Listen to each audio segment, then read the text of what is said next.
तमाम video updates के लिए हमारे चैनल हिकायत पॉइंट को सब्सक्राइब करिए और घंटी के निशान पर क्लिक करके ऑल नोटिफिकेशंस को ऑन कर लीजिए। शुक्रिया। पिछले एपिसोड में हमने सुना सालार मुहतरम दाहिर के वज़ीर से आकर ने तर्जुमान की मारिफत कहा, अपना एतमाद पैदा करने के लिए यही एक तोहफ़ा बेहतर समझता था जो ले आया हूँ। तुम्हें अब हमारी इताअत कबूल करने का ख़याल क्यों आया है? मोहम्मद बिन कासिम ने पूछा। क्योंकि मैं अब आज़ादी से सोचने के काबिल हुआ हूँ। अब आगे एपिसोड नंबर 67। सियाकर ने जवाब दिया, मैं राजा का वज़ीर था, लेकिन अपने तमाम ख़ानदान समेत राजा का कैदी था। हम राजा को मशवरे तो दिया करते थे, लेकिन ये सोचना पड़ता था कि राजा किस किस्म के मशवरे पसंद करता है।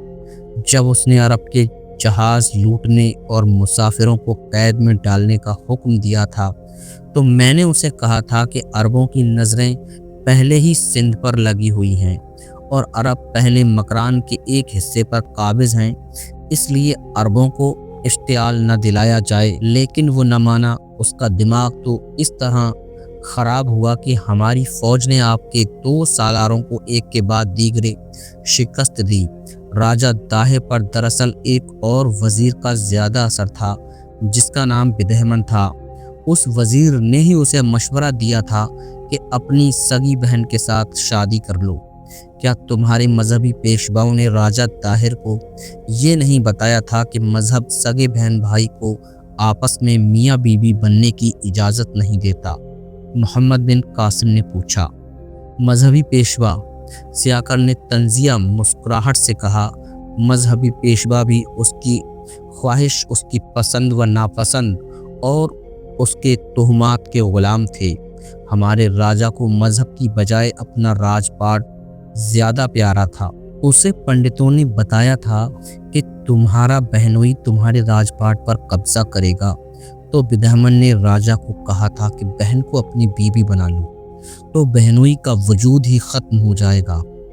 जिन पंडितों ने ये शादी कराई थी, उन्हीं पंडितों ने मुझे कहा था कि राजा का ये पाप मालूम नहीं राज दरबार पर और रियाया पर क्या अजाब लाएगा। वो अजाब आया। मैं एक पापी राजा का वज़ीर बना रहा, लेकिन दिल पर यह खौफ रहा कि मुझे कोई ना कोई सज़ा ज़रूर मिलेगी। मैं अपनी रूह की तस्कीन के लिए आपके पास आया हूँ। अगर आप मुझे कबूल करें तो मैं आपके साथ रहूँगा। अरब का एक आदमी मोहम्मद हारिस इलाफ़ी भी राजा दाहिर के दरबार में होता है। मोहम्मद बिन कासिम ने पूछा। वो अब दाहिर के बेटे जय सेना के साथ है। सियाकर ने कहा, वो कैसा आदमी है? मोहम्मद बिन कासिम ने पूछा। उसकी वफ़ादारियाँ किसके साथ हैं? वो दोगला आदमी है। सियाकर ने जवाब दिया, मैं जानता हूँ कि वो आपको बड़ी कीमती राज व न्याज बता रहा है, लेकिन वो इतना ही वफादार राजा दाहिर का भी था। मैं कह सकता हूँ कि वो अरब के हुक्मरानों का बागी है, लेकिन इस्लाम का बागी नहीं। ये उसी की बदौलत है कि आपके बागी अरब गैर जानिबदार हैं। राजा दाहिर ने उन्हें बहुत लालच दिए थे, लेकिन इलाफ़ी ने उन्हें दरे पर्दा कह दिया कि वो मुसलमानों के ख़िलाफ़ हथियार नहीं उठाएंगे। राजा दाहिर ने उन्हें धमकी दी कि वो उन्हें अपने इलाके से निकाल देगा। मोहम्मद हारिस इलाफ़ी ने मेरी मौजूदगी में राजा दाहिर से कहा था कि इन अरबों को उसने यहाँ से निकल जाने को कहा तो ये सब अरब से आई हुई फ़ौज के बड़े मजबूत साथी बन जाएंगे और ये अरवल की राजधानी के लिए ज़बरदस्त ख़तरा पैदा कर देंगे। मोहम्मद बिन कासिम ऐसा अनाड़ी या जज्बाती नहीं था कि दुश्मन के वज़ीर को उसकी बातों में आकर एतमाद में ले लेता। उसने सियाकर को बज़ाहिर कबूल कर लिया और हुक्म जारी कर दिया कि उसे अपने साथ रखा जाए और उसे वो दर्जा दिया जाए जो उसे राजा दाहिर के यहाँ हासिल था। मोहम्मद बिन कासिम ने शाबान सक्वी से कहा कि वो उस शख्स पर गहरी नज़र रखे और देखे कि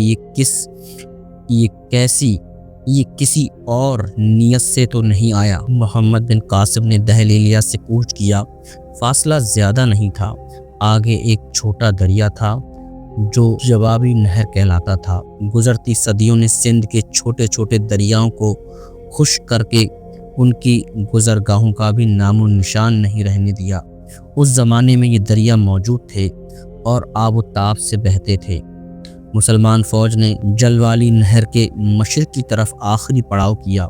محمد بن قاسم نے راجہ طاہر کے بیٹے جے سینا کو ایک تحریری پیغام بھیجا جس میں اس نے لکھا کہ تم نے اپنے باپ کا انجام دیکھ لیا ہے، سندھ تمہارے خاندان کے ہاتھ سے نکل گیا ہے، تم کب تک بھاگے پھروگے اور کہاں تک بھاگو گے؟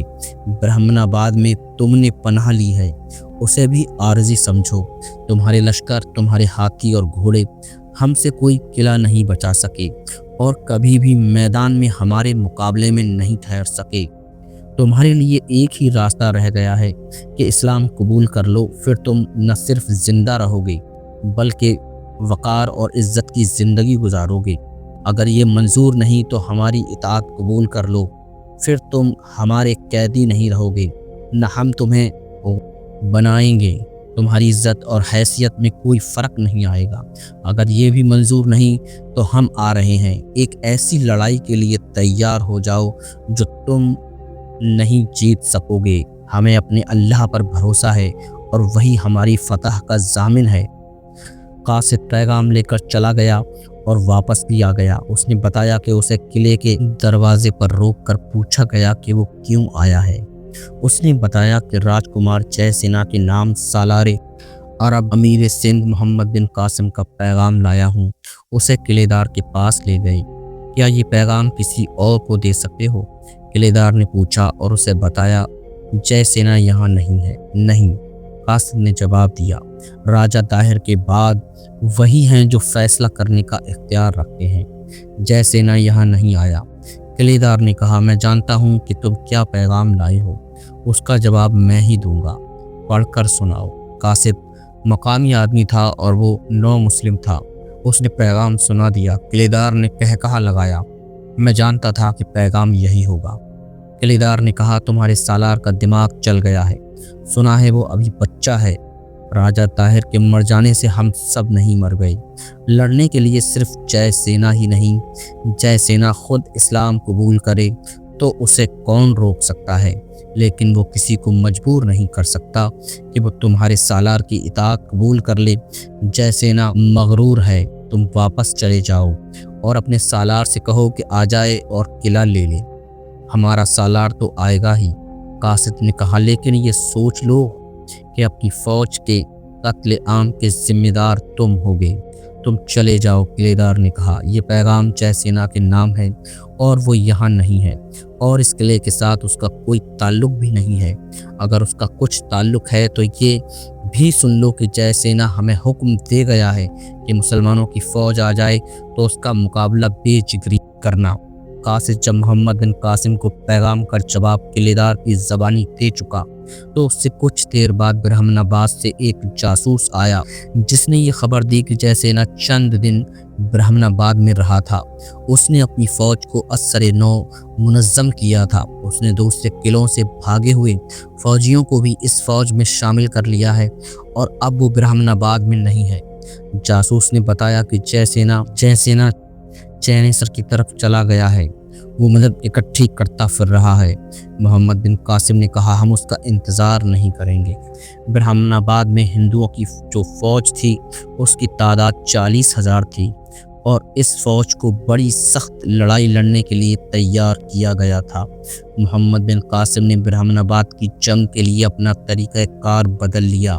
اس نے قلعے کا محاصرہ کرنے کی بجائے قلعے کے ذرا قریب ہو کر اپنی خیمہ گاہ کے ارد گرد خندق کھدوا لی اور اپنے ایک دو آدمیوں کو آگے بھیجا کہ وہ قلعے کے قریب جا کر اعلان کریں کہ قلعے کے دروازے کھول دو، اگر ہم نے قلعہ لڑ کر لیا تو کسی کی بھی جان بخشی نہیں کی جائے گی۔ یہ آدمی آگے گئے اور انہوں نے کئی بار اعلان کیا، لیکن اس کے جواب میں قلعے سے ان پر تیر آئے اور وہ واپس آ گئے۔ محمد بن قاسم نے اپنی فوج کو باہر نکالا۔ وہ پیر کا دن تھا اور رجب 94 ہجری 713 عیسوی کی پہلی تاریخ تھی۔ قلعے کے دروازے کھلے، رکے ہوئے سیلاب کی مانند قلعے سے ایک لشکر نکلا۔ اس کے آگے 10-12 آدمی ڈھول بجا رہے تھے۔ بڑی تیزی سے یہ لشکر जो मुख्तलिफ दरवाज़ों से निकला था, लड़ाई की तरतीब में आ गया और मुसलमानों पर हमला कर दिया। हमला बड़े ही ज़ोरदार था। एक बार तो मोहम्मद बिन कासिम के लश्कर मुजाहिदीन के पांव उखड़ गए। उन्हें तवक्को ही नहीं थी कि ब्रह्मनाबाद की फ़ौज ये दिलेराना कार्रवाई करेगी। मोहम्मद बिन कासिम ने यह हमला रोक तो लिया, लेकिन उसी में शाम हो गई। लड़ाई के दौरान दुश्मन के ढोल बजते थे और उसकी फ़ौज का जोश और लड़ने का जज्बा ज़रा सा भी कम न हुआ। शाम होते ही हिंदू फ़ौज किले में वापस चली गई। उसकी वापसी का अंदाज़ ऐसा था कि आहिस्ता आहिस्ता पीछे से सिपाही और सवार किले के दरवाज़ों में गायब होते गए। मुसलमान जब उनके ताक़ुब में आगे गए तो दीवार के ऊपर से उन पर तीरों का मेह बरसने लगा। मुसलमान अपनी खीमागाह में वापस आ गए। रात को मोहम्मद बिन कासिम ने तमाम सालारों को बुलाया और दुश्मन के लड़ने के इस तरीके के मुतालिक तबादला ख़यालात किया। उन्हें अपनी तजवीज़ें बताईं और उनसे मशवरे लिए। हिंदू इस कोशिश में है कि हम किले को मुहासरे में न ले सकें। आखिर में मोहम्मद बिन कासिम ने कहा, वो मैदान में लड़ना चाहते हैं, हम उनकी ये ख्वाहिश पूरी कर देंगे, लेकिन उन्हें किले की सहूलत हासिल है, हम उनका ताक़ुब नहीं कर सकते। आप सबकी उम्र और तजुर्बा मुझसे ज़्यादा है, मैं आप सबके मशवरों का एहतराम करता हूँ। एक तो ये हकीकत सामने रखें कि हमारे मुजाहिदीन थक चुके हैं। उनके जज्बे नहीं थके, लेकिन गोश्त और हड्डियों का जिस्म एक न एक दिन टूटने फूटने लगता है। दूसरी बात ये जहन में रखें कि किले को मुहासरे में रखना ज़रूरी है। अगर हम मुहासरा नहीं करेंगे तो इसका मतलब ये होगा कि हमने दुश्मन के लिए कमक और रुस्त के रास्ते खुले रखे हुए हैं। जैसे न किले में नहीं, वो इर्द गिर्द के हाकिमों और राजों से मदद लेने गया हुआ है, उसका रास्ता रोकना है। वो अकेला वापस नहीं आएगा, फौज लेकर आएगा। ये तो आपने देख लिया है कि दुश्मन की इस फौज में कितना जोश व खरोश पाया जाता है। इस फौज में अज़्म है। इब्न कासिम, मोहम्मद बिन कासिम के बाप की उम्र के एक सालार ने कहा, इतना ज़्यादा जोश और खरोश ठंडा भी ज़रा जल्दी हो जाया करता है। अगर तू कुछ परेशान है तो इसे दिमाग से निकाल दे। अल्लाह ने तुझे हमसे ज़्यादा अक्ल और जंगी सलाहियतें अता की हैं, उन्हें काम में ला। हम तेरे साथ हैं। रात को लश्कर तिलावत कुरान और इबादत में मसरूफ़ रहता है। हम अल्लाह को नहीं भूले, उसी की इबादत करते और उसी से मदद मांगते हैं। जहाँ तक इबादत का ताल्लुक़ था, मोहम्मद बिन कासिम हिजाज बिन यूसुफ की हिदायत के मुताबिक आयतल कुर्सी का विर्द ज़्यादा करता था। लड़ाई शुरू होने से पहले वो आयतल कुर्सी ज़रूर पढ़ता था। नमाज के अलावा रात को नवाफिल भी अदा करता था और उसके साथ नई से नई जंगी चालें सोचता रहता था। क्या ये बेहतर नहीं होगा कि मिंजीक और निफ्त के तीर रात को किले के अंदर फेंकें? एक सालार ने पूछा। नहीं, मोहम्मद बिन कासिम ने कहा, ये बड़ा शहर है, मैं यहाँ की आबादी पर ये कहर नाजिल नहीं करना चाहता। औरतें और बच्चे भी मारे जाएंगे। आग और पत्थरों का इस्तेमाल वहाँ करना मुनासिब होता है जहाँ मुहासरा लंबा हो जाता है और दुश्मन हमारा नुकसान किए चला जाता है। यहाँ अभी ऐसी ज़रूरत पेश नहीं आई। पहले देख लें कि दुश्मन कितने दिन मुकाबले में डटा रहता है।